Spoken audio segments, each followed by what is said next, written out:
नमस्कार आप सबों को। आज हम लोग समझने की कोशिश करते हैं स्पेसीज ऑफ लाइब्रेरी क्लासिफिकेशन को, वर्गीकरण की प्रजातियों को। स्पेसीज ऑफ लाइब्रेरी क्लासिफिकेशन मतलब लाइब्रेरी क्लासिफिकेशन की जो प्रजातियां हैं,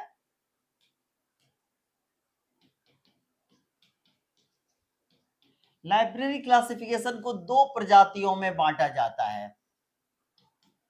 एक तो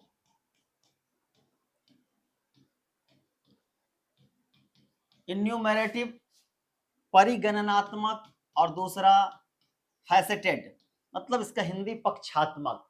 वैसी वर्गीकरण पद्धतियां जिसके शेड्यूल में अब तक ज्ञान जगत के समस्त ज्ञात विषयों के बने बनाए नंबर निर्धारित कर लिए जाते हैं, प्रदान किए जाते हैं, वह इन्यूमरेटिव क्लासिफिकेशन स्कीम होता है। और जिसको पक्षों में बांटकर बाद में विषयों को पक्षों में बांटकर विषय का क्लास नंबर का निर्माण किया जाता है, तो फैसेटेड स्कीम होता है।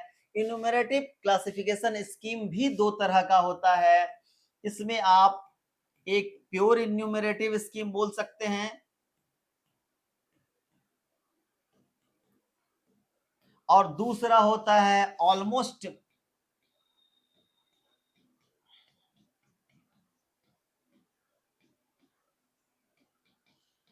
ऐसा वर्गीकरण पद्धति जो जिसमें पहले से बने बनाए नंबर मौजूद है और आप उसको कुछ भी अपना जोड़ घटाव नहीं कर सकते हैं, वैसी वर्गीकरण पद्धति प्योर इन्यूमरेटिव स्कीम के अंतर्गत आती है। और इसका बेस्ट एग्जाम्पल है लाइब्रेरी ऑफ कांग्रेस क्लासिफिकेशन और राइडर्स इंटरनेशनल क्लासिफिकेशन। ये दो प्योर इन्यूमरेटिव क्लासिफिकेशन स्कीम का एक एग्जाम्पल है। और ऐसा क्लासिफिकेशन स्कीम जिसमें आप बने बनाए नंबर जो दिए गए हैं शेड्यूल में, क्लास नंबर जो बने बनाए जो नंबर शेड्यूल में प्रदान किए गए हैं किसी भी विषयों के लिए, उसमें थोड़ी बहुत फेरबदल कर सकते हैं। और इसकी अगर एग्जाम्पल की अगर हम लोग बात करें तो इसका श्रेष्ठ एग्जाम्पल है डीडीसी और सब्जेक्ट क्लासिफिकेशन और डीडीसी। ये दो ऑलमोस्ट न्यूमरेटिव वर्गीकरण पद्धति का एक एग्जाम्पल है। फैसेटेड की बात करें तो फैसेटेड वर्गीकरण पद्धति को भी दो तरीके से बांटा जा सकता है। एक तो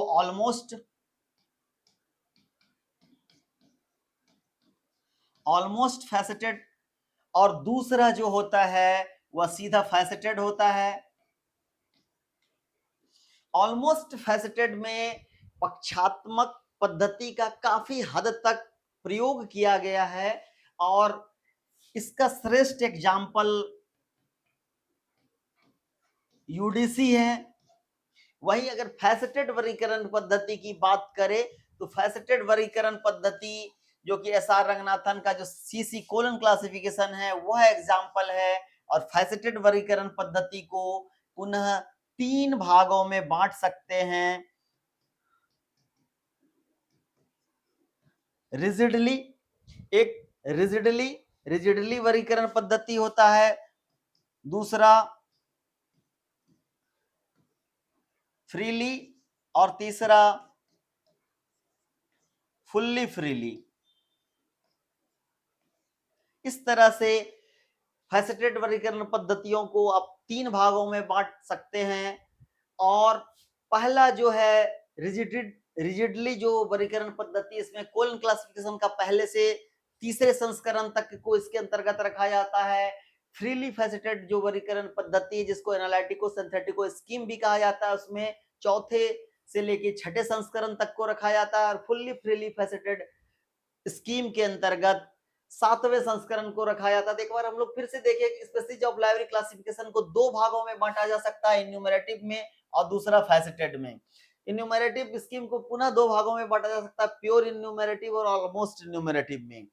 प्योर इन्यूमरेटिव का एग्जांपल एलसीसी और राइडर्स इंटरनेशनल क्लासिफिकेशन है। वहीं पर ऑलमोस्ट इन्यूमरेटिव का एग्जांपल की बात करें तो डीडीसी और सब्जेक्ट क्लासिफिकेशन है। इसके बाद फैसेटेड स्कीम इसको भी दो भागों में बांट सकते हैं, ऑलमोस्ट फैसेटेड और फैसेटेड में। तो ऑलमोस्ट फैसेटेड स्कीम का एग्जांपल यूडीसी है।